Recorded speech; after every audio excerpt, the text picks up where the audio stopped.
নামাজ দিছিলেন তাআল্লুকের জন্য, রোজা দিছিলেন মহব্বত বাড়ার জন্য। যত বেশি রোজা থাকবে তত বেশি আল্লাহর সাথে কি হবে? কি হবে? মহব্বত হবে না, শুধু মহব্বত হইতে হইতে হইতে হইতে এশকে রূপান্তরিত হবে। এশক বোঝেন? এশক বোঝেন? প্রবাদ বাক্য বুঝবেন কিনা জানি না, এটিও তো বোঝেন না, খালি বোঝেন পাত্তি, খালি বুঝে ঘরবাড়ি, খালি বুঝে মাল শাল, ঠিক না?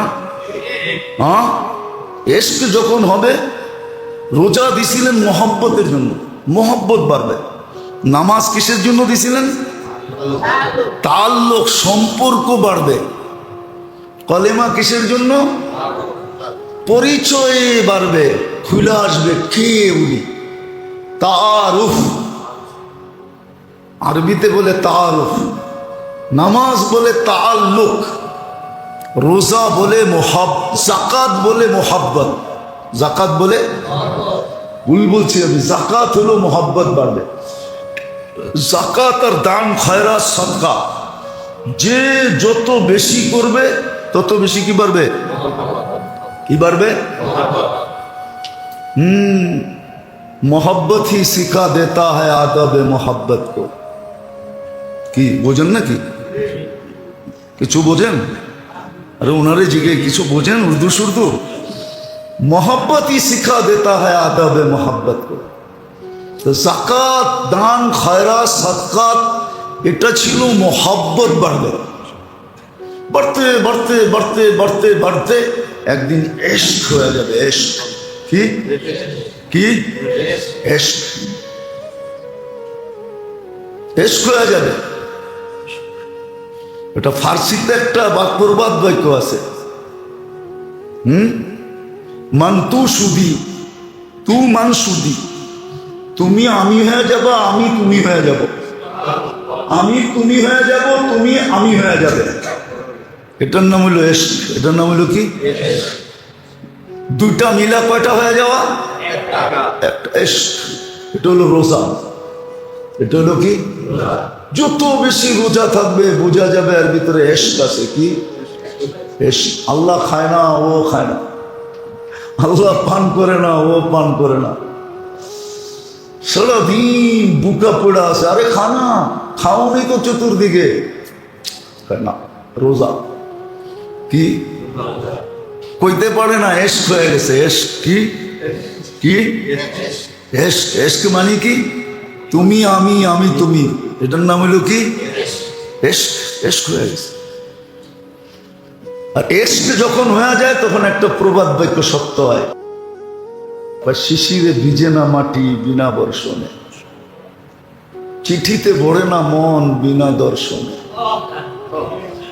শিশিরে ভিজে না মাটি বিনা বর্ষণে, চিঠিতে, মোবাইলে, মেসেজে, আরে ভিডিও কলেও মন ভরে না বিনা।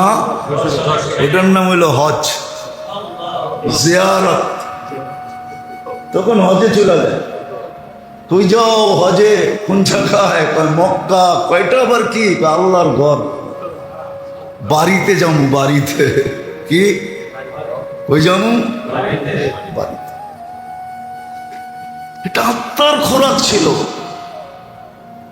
আত্মার সমস্ত যা কিছু প্রয়োজন আমি চারটা দেখাইলাম মৌলিক, সময় নাই। আমিও আসছি সকালে রংপুর থেকে, সেই রাত্রে গাড়ি ছাড়ছি প্রাইভেট, আইসা পড়ছি সকালে, ঘুমও হয় নাই। কি এক চাকরি লইছি, কি এক বিপদ কান্দে লইছি চাকরি এটা। তো এই জন্য বলতেছিলাম, লম্বা করতে চাইতেছি না, আবার বাহিরে চলেও যেতে হবে প্রোগ্রামে। আমি তো বলি কার দোয়া লাগছে আমার উপরে, না বদদোয়া লাগছে আল্লাহ জানে। হ্যাঁ হইতে পারে ময় মুরব্বীর দোয়াই লাগছে। তো যেটা বুঝাইতেছিলাম, যে শরীরের সমস্ত প্রয়োজন যেরকম খাদ্যের ভিতরে রাখছে, আত্মার সমস্ত প্রয়োজন ইবাদত বন্দেগী জিকির আসকারের ভিতরে রাখছে। শরীর গবেষণা করতে করতে, খাদ্য গবেষণা করতে করতে মনীষীর কলম দিয়ে বাহির হয়ে গেছে, এলাজ হো সকে গজা সে পরহেজ করো দাওয়া সে। যদি চিকিৎসা খাদ্য দিয়া সম্ভব হয় তাইলে মেডিসিন ছেড়ে দাও। আছে, আমাদের কাছে প্রমাণ আছে। দুনিয়া বলে ক্যান্সারের চিকিৎসা নাই, বলে হ্যাঁ ক্যান্সারের চিকিৎসাও আছে বলে। জাপানের এক বড় বিজ্ঞানী, বড় মেডিসিনের পারদর্শী, সে বাড়ি করছে যে ক্যান্সারের চিকিৎসা কি দিয়া, কিন্তু এটা করাটা বড় কঠিন। এই জন্য 24 ঘন্টার ভিতরে রুগীটাকে 20-22 ঘন্টা না খাওয়া রাখতে হবে। 20-22 ঘন্টা না খাওয়া রাখতে হবে। যদি এরকম রাখতে পারে তাহলে ক্যান্সারের চিকিৎসা রোজা দিয়ে হয়ে যাবে, যেটার নাম সে অটোফেজি বলছে। ক্যান্সারের চিকিৎসা হয়ে যাবে। কেননা কোষগুলা যখন খাদ্য না পাবে, আমরা খাই, এটাই আমাদের টিস্যুতে যা জমা হয়, শরীরের টিস্যুতে, ওই শরীরের জীবাণুগুলা এগুলা খায়া আরো মোটা হয়, আরো তাজা হয়। আর যখন খাদ্য পাবে না, আমরা খাবো না, তো টিস্যুর ভিতরে কিছু জমাও পাবে না, তখন একটা আরেকটাকে খাবে, সবলটায় দুর্বলটাকে খাবে, ওর বাঁচতে তো হবে, খাবে, সবলটায় দুর্বলটাকে খাবে, খাইতে খাইতে খাইতে একদিন নিজে নিজে নিঃশেষ হয়ে যাবে, রুগী চাঙ্গা হয়ে দাঁড়ায় যাবে। তো শরীরের গবেষক, মেডিসিনের গবেষক তো লিখছে এলাজ হো সকে কিস গেজা সে পরহেজ করো, আর আত্মার গবেষক লিখছে এলাজ হো সকে দোয়া সে পরহেজ করো দাওয়া সে। এই জন্য 5টা দেখাইলাম যে কলেমার ভিতরে, নামাজের ভিতরে, যাকাতের ভিতরে, দান ও খয়রাতের ভিতরে, সদকাতের ভিতরে, রোজার ভিতরে, হজ, এক একটা কারণে। কিন্তু কে শুনবে, কে বুঝবে, কে করবে? যদি বুঝতো তাহলে তো দেখা যেত ডেলি 17 রাকাত নফল পড়তেছে। 17 রাকাত যদি নাও পড়তো, মোটা মোটাগুলা পড়তেছে। আমরা তো 5 ওয়াক্তই পড়তে চাই না, বাকিটি পড়বো কোত্থেকে? 70% মুসলমান জুমা পড়ে না, 90% মুসলমান 5 ওয়াক্ত পড়ে না। তো যখন পড়ে না, আল্লাহর লগে তাআল্লুক নাই, সম্পর্ক নাই। যার যেমন মনে চায় এমন আমাদের পিটাইতেছে। খেলারি যেরকম বলকে ইচ্ছা মতো পিটায়, হ্যাঁ কি কখনো রান করা ছাড়া পিটায়, কোনো মতে ঠেকায় আর কি, যে আউট না হয়, ঠিক না? আবার কখনো 2 রান, কখনো 4 রান, চৌখা, কখনো ছক্কা মারে, ঠিক না? হ্যাঁ, আজকে সারা দুনিয়া আমাদেরও নিয়ে এরকম খেলতেছে। খেলারি যেরকম বলকে নিজের ইচ্ছা মতো খেলে, ইচ্ছা মতো পিটায়, আমাদেরও আজকে সারা দুনিয়া ইচ্ছা মতো খেলতেছে। আল্লাহর লগে সম্পর্ক তো নাই, তাআল্লুক নাই। 90% মুসলমানের নাই আল্লাহর লগে তাআল্লুক। নারী, পুরুষ, যুবক, বৃদ্ধ, আল্লাহর লগে তাআল্লুক নেই। যদি তাআল্লুক থাকতো তাহলে আমাদেরকে কেউ ইচ্ছা মতো পিটাইতে পারতো না। খেলোয়াড় যেরকম বলকে ইচ্ছা মতো পিটায়, আজকে দুনিয়া আমাদেরকে বল মনে করে পিটাইতেছে। তাআল্লুক থাকলে কোনোদিন পিটাইতে পারতো না। হ্যাঁ, পিটাবে, ব্যাট উঠে হাতেই নিতে পারতো না, কারণ আল্লাহর ওয়াদা ছিল মান আদা লি ওয়ালিয়ান আযানতুহু বিল হারব। কুরআনও বলে ইন্না লানানসুরু রুসুলানা ওয়াল্লাযীনা আমানু। আমাদের সাহায্যের অঙ্গীকার আছে। এই জন্যই তো লম্বা করতে চাইতেছি না।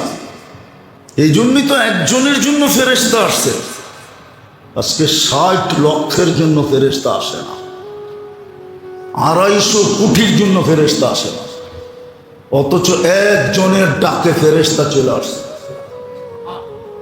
কিতাবে আছে, আনায়া বলতেছি না।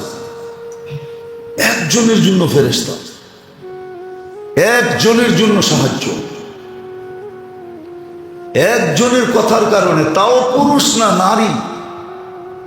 জিনিস চুরিয়ে গেছে সফরে যাওয়ার পরে, বাড়িতে এসব পায় নাই, জায়নামাজ বিছায় নামাজ পড়ার আগে উজু করে উপরের দিকে চায়া বলতেছে, আপনি কই ছিলেন? আমি না ছিলাম না বাড়িতে। আপনি কই ছিলেন? আমি না দোয়া করে গেলাম, আনতা রফিকুনা ফিস সফর ও খলিফাতুনা ফিল আহলি ওয়াল মাল। সফরে আমার সঙ্গে থাকবেন, বাড়ির মালমূল দেখে রাখবেন। আয়া তো একটাও দেখতেছি না, কই গেল? আপনি কি করছেন?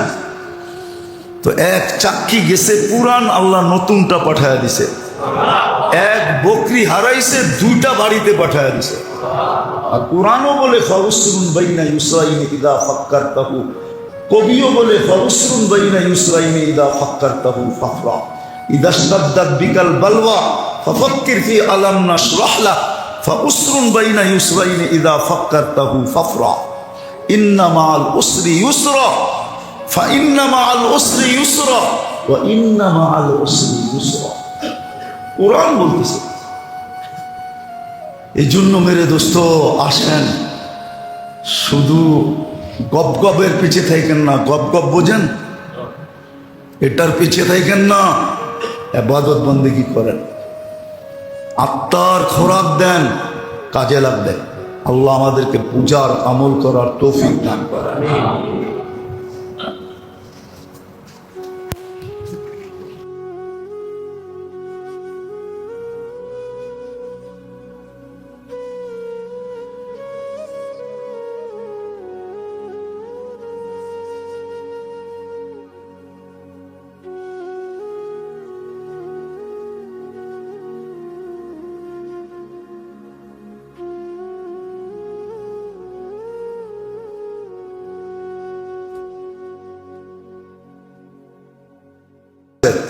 একটা হলো পণ্ডিতি করে, না আমি যা পড়তেছি ঠিক পড়তেছি, আর একটা হলো লজ্জা পায়, হায় আমার কলেমা অশুদ্ধ, হুজুর জানবো, লজ্জা পায়। লজ্জা কি চায়? আল্লাহ তো বলতেছে আমি লজ্জা পাই না, তুই লজ্জা পায় কি করবি? ইন্নাল্লাহ লা ইস্তাহি আনিল হক, হক বর্ণনার ব্যাপারে আল্লাহ লজ্জা করেন না। আপনি লজ্জা করেন কেন? কলেমা শুদ্ধ করেন। তো নামাজ দিছিলেন আমাদেরকে তাআল্লুকের জন্য, আর কলেমা দিছিলেন তাআরুফের জন্য। আল্লাহর পরিচয় যেন আমার সামনে সবচেয়ে বেশি প্রস্ফুটিত হয়। আর ওটা যে যত কলেমা পড়বে আর এটার ভিতরে ভাববে, তত বেশি আল্লাহ ওর সামনে প্রস্ফুটিত হবে। একদিন কোরআনের ওই আয়াত সত্য হবে, আইনামা তুয়াল্লু ফাতাম্মা ওয়াজহুল্লাহ, যেদিকে তাকাবে ওদিকে আল্লাহ দেখবে। কবির ওই কথা সত্য হবে, সাজার মে হাজার মে তেরে রঙ্গ বু হয়। সাজার মে, সাজার বোঝেন? গাছপালা, হাজার হলো পাথর, পাথর পর্বত। সাজার মে হাজার মে তেরে রঙ্গ বু হয়, जिधर देखता हूं उधर तू ही तू है। বুঝলেন না তো, এই জন্য মজাও পাইলেন না। বুঝলে খুব মজা পাইতেন। सजर में हजर में तेरे रंगो बू है, जिधर देखता हूं उधर तू ही तू है। हाय हाय हाय, যেটা দেখতো ওটার ভিতরে আল্লাহ দেখা যেত, আর মুস্কি মুস্কি হাসতো আর বলতো সুবহান আহসানাল খালিকিন। তখন এই দোয়া মুখ দিয়া বাহির হইতো, সুবহান আহসানাল খালিকিন। হায় আল্লাহ, তুই কত বড় কারিগর, কত বড় কারিগর। কি এর ভিতরে কি বানায় ছেড়া দিলি, এক ফোঁটা দুর্গন্ধ পানির ভিতরে কি বানায় ছেড়া দিলি। এখন যুবক সারা দিন পিছ পিছ ঘোরে, আর মেসেজ পাঠায় মৌত পর্যন্ত তোর অপেক্ষায় থাকবে। দরকার হলে বিষের বোতলও পান করুন। বুঝানোর জন্য বলতেছি, হাসানোর জন্য না। এরকম নামাজ ছিল তাল্লুকের জন্য, সম্পর্ক গভীর থেকে গভীর করার জন্য। জানতো না, ধরেন তো না, মিডিয়া সিডিয়া দেখেন তো না, আমার মতো দেখলে না বসতেন। এক সময় ছিল কিছু মানুষের শুধু মন্ত্রী পাড়ার পাশ দিয়া ঘুরতো, অফিসের পাশ দিয়া ঘুরতো, নেতাগো পিছে পিছে ঘুরতো। যদি একটু সম্পর্ক হয়, হইলেই তো কাম বাগায় ফেলেন। ঠিক না? না বাগায় নাই? হ্যাঁ, যদি কাম না বাগাইতো তাহলে ড্রাইভার 400 কোটি টাকার মালিক হয় কেমনে? হ্যাঁ, এটা হলো তাআল্লুক। নামাজ দিছিলেন তাআল্লুকের জন্য। এই জন্য তো কোরআনে এতবার হুকুম আসছে, 82 বারের উপরে হুকুম আসছে, আসসালা আসসালা। তাআল্লুক বাড়বে। তাআল্লুক বাড়লে কি হবে? তো বলছে তুমিও কোটিপতি হবা, তুমিও 1000 কোটি না, অগণিত কোটির মালিক হবা। তাআল্লুক যত বাড়বে তোমার কাম তত বেশি দ্রুত বাগায় নিতে পারবে। ভালো মতে বুঝতে হবে। इलाज हो सके दवा से, इलाज हो सके गज़ा से, परहेज करो दवा से। इलाज अगर हो सके गज़ा से, गज़ा बुझें, खाद्य द्वारा यदि चिकित्सा सम्भव है तो परहेज करो दवा से। मेडिसिन खावा छेड़ा दाओ। কেননা আমাদের খাদ্যের ভিতরে আল্লাহ দেহের জন্য সবকিছু রেখে দিয়েছেন। আরেকটা প্রবাদ বাক্য আছে, প্রবাদ বাক্য না, মনীষীর কথা, ওটা আরো উচ্চাঙ্গের। এলাজ হো সকে দোয়া সে, পরহেজ করো দাওয়া সে। চিকিৎসা যদি দোয়া দিয়া হয় তাহলে ওষুধের কোনো ওষুধ ছেড়ে দাও। দুটোটাই সোনার অক্ষরে লেখার মতো, সোনার পানি দিয়ে লেখার মতো কথা। যদিও আমাদের মাথার উপর দিয়ে উড়া যাবে, আমাদের কাছে কোনো মূল্য হবে না, কিন্তু যার কাছে মূল্য আছে, খুব আছে, যে এলাজ হো সকে গেজা সে, এটাও কোনো ডাক্তারেরই লেখা। কোনো হাকিম, দেহ সম্বন্ধে যারা খুব জানে, গভীর জ্ঞানের অধিকারী, সে যেটা জানে ওইটাই সে লিখছে, এলাজ হো সকে গেজা সে, পরহেজ করো দাওয়া সে। যদি খাদ্য দ্বারা চিকিৎসা সম্ভব হয়, আর সম্ভব, দুনিয়া দেখতেছে। এই জন্য আগেও বলছি, এখনো বলতেছি, বোঝানোর জন্য। মদিনা মুনাওয়ারায় আল্লাহর রসুল সাল্লাল্লাহু আলাইহি ওয়াসাল্লামের জমানার পরে পারস্যের সবচেয়ে বড় ডাক্তার বা হাকিম ক্লিনিক খুলছিলেন, কিন্তু কোনো রুগী পাইতেছিলেন না। অনেক বড় আশা নিয়ে আসছিলেন, কেননা ইসলামের ক্যাপিটাল, রাজধানী মদিনা মুনাওয়ারা, সারা দুনিয়ার থেকে সারাদিন লোকজন আসতে থাকে। ভাবছে ব্যবসা জমজমাট হবে। এখন তো আর পারস্য কেউ আসে না, খুব কমই আসে। কিন্তু রুগী যখন পাইতেছিল না, তো মানুষকে জিজ্ঞাসা করতেছিল, ভাই রুগী নাই কেন, রোগ নাই কেন? বলবে এটা তো জানি না। বলছে তোমাদের খাদ্যের পদ্ধতি কি? বলে যা আমাদের রসূল সাল্লাল্লাহু আলাইহি ওয়াসাল্লাম বলছেন আমরা ওইভাবেই খাই। বলছে খাইতে কিভাবে? বলছে তো বলছে আমাদেরকে বলছে লা তাকুল হাত্তা তাজু, খিদা না লাগলে কখনো খায়ও না, চাই সামনে সোনা থাকুক। খিদা না লাগলে খায়ও না, যদি সোনাও সামনে থাকে, স্বর্ণও যদি থাকে। আমরা তো যা পাই তাই খাইতে থাকি, ঠিক না? বিনা পয়সায় পাইলে তো কোনো ছাড়ই নেই, ঠিক না? দাওয়াত সাওয়াত পাইলে তো বিনা পয়সাই, ঠিক না? খাইতে থাকে। তো বলছে খিদা না লাগলে খাও না। আমরা খিদা না লাগলে খাই না। বলছে দ্বিতীয় আমাদেরকে বলছে ইদা আকালতা ফালা তাশবা, যখন খাবে তো পেট ভরা খাবে না। আর আমরা তো মাশাআল্লাহ চিন্তা করি আরেকটা স্টোমাক দিলে ভালো হতো। দাওয়াতে সাওয়াতে গেলে মুখ রুচিকর খানা হইলে খুব খাইতে থাকি দাবায়া, ঠিক না? তো বলছে যখন খাবে তো পেট ভরা খাবে না। আল্লাহর রসুলের কথা। হ্যাঁ, ডাক্তারদেরকে পাগল বানায় দিছে এই দুই শব্দ। তো বলছে তৃতীয় আরেকটা বলছে পেটকে 4 ভাগ করবে, খাওয়া 3 ভাগ করবে, খাওয়ার আগেই 1 ভাগকে পানি দিয়ে ভরা দিবে, 1 ভাগ খাদ্য 1 ভাগ খালি। তো ক্লিনিক গুটাইতেছে আর বলতেছে যে মা তারা কালি ফিতিব বিষয়া, ডাক্তারি করার জন্য তো দূরের কথা, আমার সমাজ তো উল্টাই হয়ে গেছে। নাইলে মাঝে মাঝে যা শুনি নিজেরই মনে চাই ইয়া লাইতানি মৃত্যু কবলা হাদা। এই কথাটা শোনার আগে যদি মৌত হতো তাহলে ভালো হয়ে যেত। সমাজের চিত্র এরকম, শুনলে মাঝে মাঝে মনে চাই যে ইয়া লাইতানি মৃত্যু কবলা হাদা।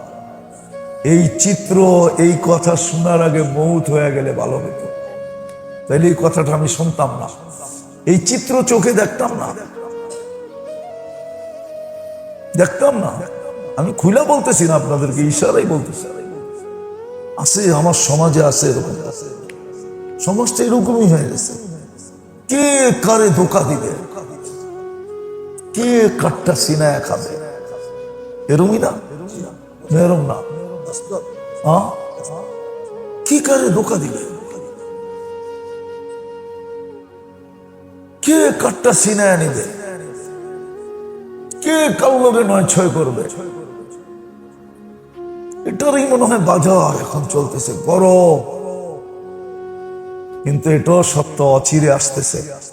আল্লাহর এমন থাবা পড়বে আমাদের উপরে, এমন থাবা পড়বে, এমন থাবা। কিন্তু যদি এর আগে তওবা না হইল তাইলেই বিপদ, আর যদি তওবা হয়ে গেল তো আলহামদুলিল্লাহ। বিদায় বেড়ে দোস্ত, একটু ভাবেন, চিন্তা করেন কিভাবে মূল্যায়ন করতে হবে, কাদের কাছে গেলে জানতে পারবো, শিখতে পারবো। টোকায়া বাহির করেন যে কিভাবে আমি মূল্যায়ন করতে পারবো। অল্প সময়ে, অল্প পরিশ্রমে, পরিশ্রমও যেন বেশি না হয়, পরিশ্রমও যেন বেশি না হয়। তো উদাহরণ দেখেন, এসব পড়া যায় ঘুমায় গেল, আর ফজরের আজান শুনা উঠা গেল, আর মসজিদে এসে ফজরের নামাজ পড়া ফেললো। কোন দুনিয়ার হুজুর আছে ফতুয়া দিতে পারবে যে ও সারা রাত্র ইবাদত করে নাই? পারবে কেউ ফতুয়া দিতে? কি করছে সারা রাত্র? আরে আপনার চোখে না ঘুমাইছে, কিন্তু বুদ্ধিমান আল্লাহর কাছে ও সারা রাত্র ইবাদত করছে। ঘুমাইছো মন বইরা, স্বাস্থ্য ঠিক হয়েছে, সবকিছু ওকে আছে, মধ্যখান দিয়ে ইবাদত কামায় গেছে। শিখতে হবে আপনাকে। জানাইতে চায় না, জানায় লাভ কি হবে? তো যেটা বুঝাইতেছিলাম মনোযোগ দিয়ে বোঝেন, কাজে দিবে। হ্যাঁ, নাহলে মাথার ঘাম পায়ে ফেললে কামাবেন। আমরা কামাই মাথার ঘাম পায়ে ফেলা, রক্ত ছড়ায় কামাই, কিন্তু এটা আজাগায় বেজাগায় খরচ হয়ে যায়, জাগা মতে খরচ হয় না। জাগা মতে যদি খরচ হতো তাহলে তো কাজেই হতো। আজাগায় বেজাগায় কুজাগায় খরচ হয়ে যায়। মুসলমানের দোষ তো এটাই। মুসলমানকে আল্লাহ যে বরকতের কামাই দিছেন, যে বরকত দিছেন, আর মুসলমানকে যে কামাই দিছেন আল্লাহ, দুনিয়ার কাউকে এরকম কামাই দেন না। যেই সহজে মুসলমানকে আল্লাহ কামাই দেন, সহজে সহজে মুসলমানকে যেরকম কামাই দেন আল্লাহ, আর যেরকম বরকতময় দেন, আমাদেরটার ভিতরে এখনো বরকত আছে, ভালো বরকত আছে। এরকম বরকতময় কামাই আল্লাহ এখনো কোনো জাতিকে দেন না। কিন্তু টাকা সব খরচ হয়ে যায় আজাগায় কুজাগায়, ফালতু জায়গায় খরচ হয়, ভালো জায়গায় খরচ হয় না। ওই যে না জানার কারণে, আবারও বলতেছি, মনীষীরা জানাইতে চান না, এই জন্যই। যারা তো নিতে চায় না, খামাখা জানায় কি হবে? তো খাদ্যের ভিতরে যেরকম দেহের জন্য সব কিছু রাখা, আর আমরা শুধু দেহটা দ্বারা গঠিত না, আমাদের ভিতরে একটা আত্মাও আছে, যেটাকে রূহ বলে। আত্মা আমাদেরকে জীবিত রাখছে, ওটার যত ধরনের প্রয়োজন আছে আত্মার, এটা আল্লাহ ইবাদত বন্দিগির ভিতরে রাখছেন। কিন্তু শরীরেরটা তো বুঝে আসে, শরীরেরটা তো বুঝে আসে, কিন্তু দেহেরটা তো বুঝে আসে না। শরীরেরটা যদিও কিছু বোঝে, দেহেরটা তো একবারে বোঝে না। যে আমার দেহের খোরাক, দেহের পুষ্টি, দেহের ভিটামিন, যত কিছু দেহের প্রয়োজন, ক্যালসিয়াম বলেন, ফ্যালসিয়াম বলেন, এটা তো খাদ্যের ভিতরে রাখা। তদ্রূপ আত্মারটা রাখা হলো ইবাদত বন্দিগির ভিতরে। আজকে তো দেহটা নিয়ে চিন্তা হয়, বড় সোচ্চার, সজাগ, চৌকান্না, সবসময় কান খাড়া থাকে, কিন্তু আত্মা নিয়ে তো থাকে না। কিন্তু এটাও একটা কথা, আরেকটাও যোগ করা যায়, শুধু আত্মার জন্য না, আত্মার জন্য না, বরং আমাদের দেহের জন্য। এই জন্য প্রথম পূর্বাদ বাক্যটাও ডাক্তার লেখছে যে পরহেজ করো দাওয়া সে, এলাজ अगर हो सके গেজা সে। দ্বিতীয়টা আল্লাহওয়ালা লেখছে, আসল ব্যক্তিত্ব লেখছে যে এলাজ अगर हो सके দোয়া সে, পরহেজ করো দাওয়া সে। এটা হলো বাস্তব। ইবাদত বন্দিগির ভিতরে আমাদের শরীরের চাহিদাও পুরো হবে। হ্যাঁ, আসে উঠায় দেখেন কিতাব, যে শেষ রাত্রে উঠে তাহাজ্জুদ পড়ে, লম্বা লম্বা রুকু করে, লম্বা লম্বা সেজদা করে, কিতাবে উঠায় দেখেন কয়টা রোগের থেকে সে মুক্ত থাকে। কিতাব উঠায় দেখেন। বেরাস তো ঘন্টা ভর করি, ঠিক না? গ্রাম দেশও এখন দেখা যায়, শহরও দেখা যায়। গেঞ্জি একটা গায়ে, গামছা একটা কাঁধে, বেরাস একটা মুখের ভিতরে নিয়ে মারতেছে আর হাঁটতেছে। হ্যাঁ হ্যাঁ, মনে হয় ভুল বলতেছি। হ্যাঁ, দেখছেন এরকম অহরহ গ্রামে দেখা যায়, শহরেও দেখা যায়। শোয়ার আগে ব্রাশ করতেছে ঘন্টাভর, এমনভাবে করতেছে মাঝে মাঝে মন চায় ডাইকা বলি একটা শিরিষ কাগজ আনলেই তো হয়, আরো ফকফইকা হবে। অথচ মেসওয়াকের ভিতরে 70টা রোগের শেফা, অথচ মেসওয়াক করে না।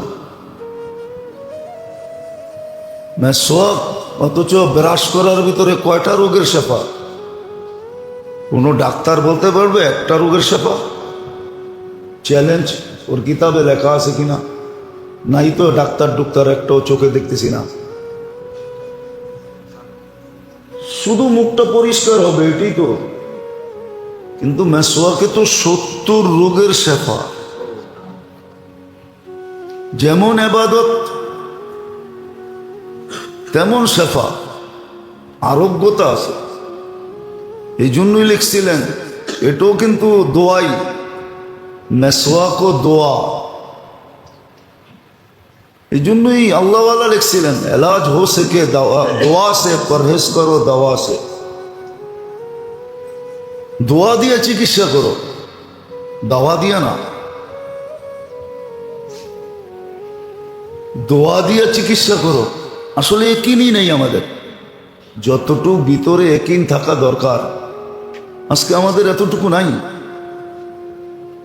আল্লাহ রসুলের কথার উপরে যতটুকু বিশ্বাস থাকা দরকার ওই মাত্রায় বিশ্বাস আমাদের নাই। প্রত্যেক জায়গায় কিন্তু আছে, কিন্তু আমরা কিন্তু ব্যবহার করি বা কিভাবে এটা ব্যবহার করি, যতটুকু বিশ্বাস থাকা দরকার এতটুকু নাই। থাকলে তো সত্যই হইতো, যাদের ছিল ওনারা উপকৃত হয়েছেন। নাহলে আবু দারদা রাদিয়াল্লাহু তাআলা আনহুর কাহিনী কিতাবে কেন আসবে যে একজন দুইজন আয়েশা সাক্ষী দিতেছে, চোখে দেখা বলতেছে তোমার ঘরটা চলে গেছে, পুরা পাড়া চলে গেছে, তোমার ঘর থাকে কই? তোমার ঘরটা তো পাড়ার ভিতরেই ছিল। আর উনি প্রত্যেকবার বলতেছে জাইন থেকে আমারটা জ্বলে নাই। চতুর্থ ব্যক্তি জিজ্ঞাসা করছে, তিনজন সাক্ষী দিল, দুইজন দিলেই তো হইতো, তিনজন তো দিল, তুমি এরকম দৃঢ়তার সাথে কেমনে বললা যে তোমার ঘর জ্বলে নাই? মহল্লা এরকম ধোঁয়ায় আচ্ছন্ন ছিল যে বোঝা যাইতেছিল না, মনে হইতেছিল তোমারটাও জ্বলে গেছে। বলছে শোন, আমি দোয়া পড়া বাহির হইছি। আল্লাহর রসুল যেই দোয়া শিখাইছেন ওটা পইরা সকালবেলা ঘরের থেকে বাহির হইছি। সূর্য ডোবা পর্যন্ত আমার ওইখানে কোনো হঠাৎ বিপদ আসতে পারে না। আসলে আমাকে বইলা কয়া তারপরে আসবে, মোবাইল কইরা তারপরে আসবে, হঠাৎ আসতে পারে না। তা বলছে আবু দারদা সত্যই পুরো মহল্লাটা পুরা গেল, তোমার বাড়ির একটা, ওই যুগে তো বাড়ি আর বিল্ডিং ছিল না, টিন শিনও ছিল না, খেজুর পাতার ছাউনি ছিল যে একটা পাতা পর্যন্ত পড়ে নাই। একিন ছিল, আমাদের একিন নাই। আমরা সবাই হলাম বাবালা সুফি। বাবালা বোঝেন? ভিতরে কিছু নাই, রাগ হয় না, আমি বুঝানোর জন্য বলতেছি। ভিতরে কিচ্ছু নাই, খালি পাগড়ি সাগড়ি জুব্বা সুব্বা পুরা ভাব এরকম ধরছে যে উনি জমানার কুতুব। কথাবার্তা এরকম বলে মনে হয় যে বাস আল্লাহর সাথে ওনার চেয়ে হট লাইন কারো নাই। আরেকটা শব্দ বলতাম কিন্তু এটা শোভনীয় হবে না, এই জন্য বলি নাই, নাহলে আরেকটা শব্দ আছে আমার কাছে বলতাম।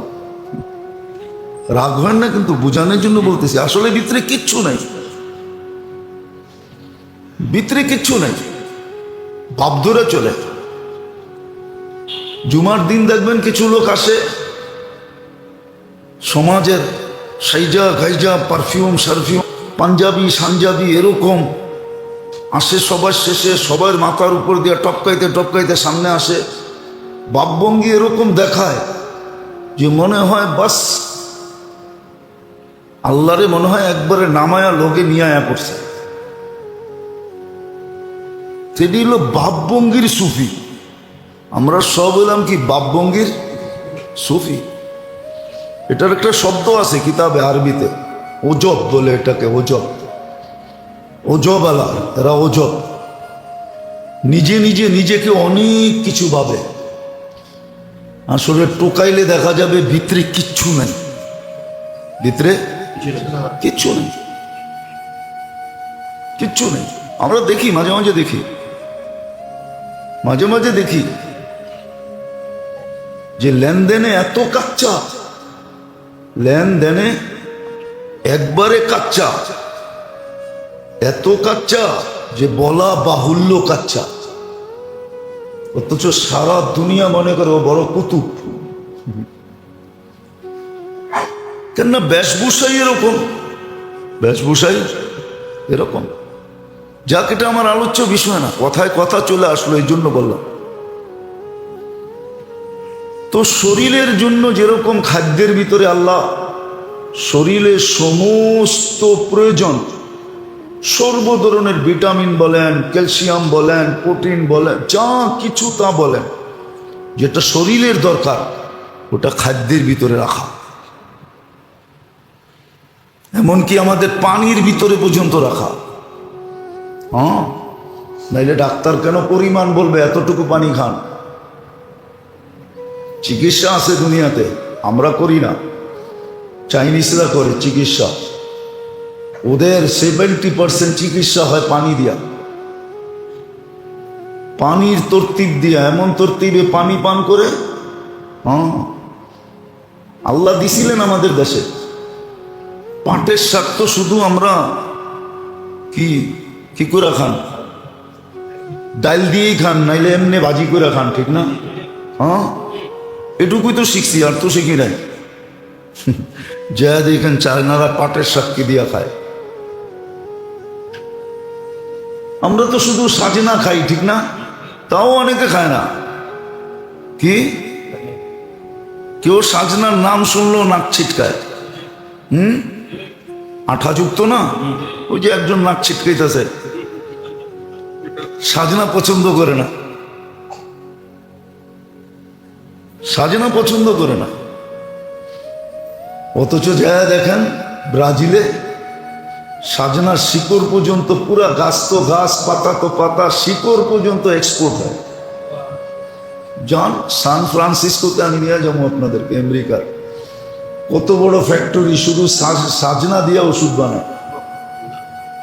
হ্যাঁ, ওইখানে চিফ কেমিস্ট্রি আমাদের বাংলাদেশি, চিফ কেমিস্ট্রি যে সে আমাদের বাঙালি। আমরা তো পাতাও খেতে চাই না। হ্যাঁ, আল্লাহ কি এমনি দিছে? যাক, এটা আমার বোঝানোর উদ্দেশ্য না, এরকম দেখাইলে অনেক কিছু দেখানো যায়। বললাম না, ওই কবির কথাই সত্য, উর্দুতে বুঝবেন না।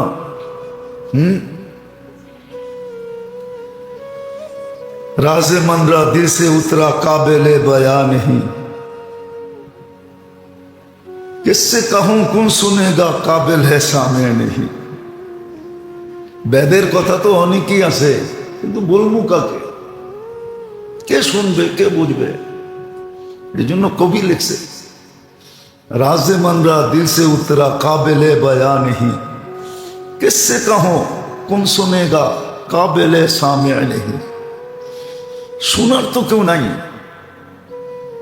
বোঝার তো কেউ নাই। তো শরীরটার জন্য যেরকম আল্লাহ সব কিছু খাদ্যের ভিতরে রেখা দিয়েছেন প্রয়োজন, ঠিক আত্মা যেটা আমাদেরকে জীবিত রাখে, যেটা আমাদের ভিতরে মেইন জিনিস রূহ, ওটার সমস্ত প্রয়োজন আল্লাহ ইবাদত বন্দিগির ভিতরে রাখছেন, জিকির ও আসকারের ভিতরে রাখছেন। ডাক্তারি করার জন্য, আমার জন্য ডাক্তারি করার ব্যাপারে কোনো কিছু রেখা যান নাই। আমি যে ডাক্তারি করব কিছু রেখা যান নাই। তালিম তো ছিল আমাদের, আল্লাহ আল্লাহ রসুলের পক্ষ থেকে শিক্ষা তো ছিল, কিন্তু মানে কে? কেউই তো মানে না। বিনা পয়সায় পাইলে বলে আলকাতরাও নেয়। তো আমাদের যেটা বলতেছিলাম, যে আমাদের দেহের জন্য খাদ্যের ভিতরে, দেহের সুস্থতার জন্য, সবলতার জন্য, কর্মঠ থাকার জন্য, চলমান থাকার জন্য, সুস্থ থাকার জন্য, সুঠাম থাকার জন্য, শক্তিমান থাকার জন্য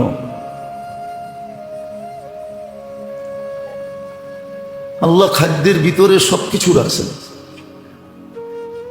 সব কিছু খাদ্যের ভিতরে রাখছেন।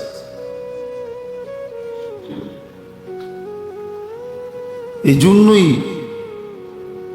যে ডাক্তারি বিদ্যা সম্বন্ধে বড় অভিজ্ঞ ছিল, সেই লেখছেন এটা, दवा अगर हो सके, इलाज अगर हो सके ग़िज़ा से, परहेज करो दवा से। খাদ্য দ্বারা যদি চিকিৎসা সম্ভব হয়,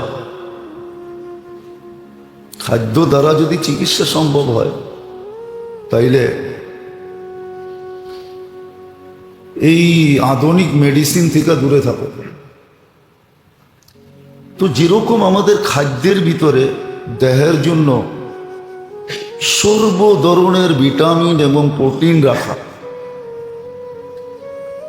শরীরের যা প্রয়োজন তা আমাদের খাদ্যের ভিতরে রাখা আছে। ঠিক আমাদের শরীরটার ভিতরে যে একটা রূহ আছে, এটার জন্য যত কিছু প্রয়োজন এটা আল্লাহ ইবাদত বন্দিগির ভিতরে রাখা আছে। কিন্তু শরীরেরটা তো বুঝি সহজে। আমার কথা একমত হবে সারা দুনিয়ার ডাক্তার, শিক্ষিতরা একমত হবে যে না, সত্য, খাদ্যের ভিতরে শরীরের জন্য সব কিছু রাখা আছে। শরীরের যত ধরনের ভিটামিন প্রয়োজন, এ থেকে নিয়ে জেড পর্যন্ত সব খাদ্যের ভিতরে রাখা আছে। কোনো খাদ্য এরকম আছে যে একটার ভিতরেই সব কিছু রাখা আছে, কোনো খাদ্য এরকম আছে যে 2, 4, 5টা 10টা একটার ভিতরে ঢুকায় দিয়েছেন। আমরা জানি না,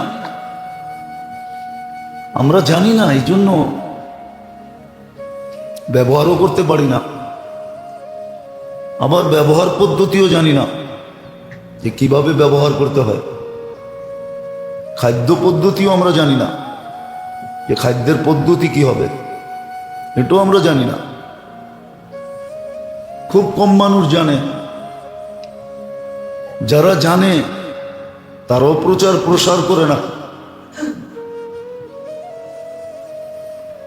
আর প্রচার প্রসার এই জন্যও করে না যে আমাদের মেন্টালিটি অন্যরকম হয়ে গেছে, কেউ সঠিক কথা মানতে চায় না। কেউ সঠিক কথা, যদিও কোরআনে হুকুম ছিল, কোরআনে হুকুম ছিল, কোরআনে হুকুম ছিল ওয়াসাল আহলা যিকরি ইন কুনতুম লা তা'লামুন, যদি না জানো তো বিজ্ঞ মানুষকে জিজ্ঞাসা করো, এদের সাথে চলো, এদের পিছে চলো, এদেরকে মাইনা চলো। কিন্তু এমন এক সময় চলে আসছে সবাই ওই বরিশালের প্রবাদ বাক্য, মুই কি কম বুঝি, মুই কি শিক্ষিত কম, আমরাও তো কিছু জানি, জ্ঞান দিতে হবে না। এই জন্য এখন যারা জানে ওরাও যা বলে না, ওরাও আরো প্রবাদ বাক্যের উপরে আমল করে যে উলু বনে মুক্তা ছড়ায় লাভ নাই। উলু বনে, উলু চিনেন? এটাও তো মনে হয় চিনেন না। উলু বনে মুক্তা ছড়ায়, উলু চিনেন? এটাও তো চিনেন না। কি দিয়ে বুঝাবো আপনাদেরকে? তাহলে তো কথা বোঝেনি না আপনারা। উই পোকা আছে না, উই পোকা, ওটা উলু বলে। ওটা যেখান থেকে ওঠে ও মাটির ভিতরে থাকে, বর্ষাকালে বাহির হয়, মাটিকে বালু বানায় দেয়, বিনষ্ট করে ফেলে, ওটার ভিতরে লুকায় থাকে। বর্ষা যখন হয় আর আলো যখন দেখে তো ছুটতে থাকে, ওটারে পতঙ্গও বলে। এই জন্য প্রবাদ বাক্য আছে, উলু বনে মুক্তা ছড়ায় না, মানে ছড়ায় কোনো লাভ নাই। এই জন্য যারা জানে ওরাও বলে না, জানে জাতির মেন্টালিটি ভিন্ন হয়ে গেছে। না মনোযোগ দিয়ে শুনে, না প্রয়োজন মনে করে, কিচ্ছু না, ভাবে আমিও তো বুঝি। তো নোয়াখালীর একটা কথা আছে, জানি না নোয়াখালীর মানুষ রাগ হয়ে যায় কিনা। নোয়াখালীর একটা প্রবাদ বাক্য আছে, তুমি সজ্জানা বোঝো। সজ্জানা বোঝেন? তাও তো বোঝেন না। সিমের বিচিরে কয় সই, তুমি সিমের বিচিও বোঝো না, সজ্জানাও বোঝো না। তা আমাদের শিক্ষিত সমাজের অবস্থা হলো এরকম, আমাদের সবার অবস্থা এরকম। এই জন্য যারা জানে ওরাও বুঝে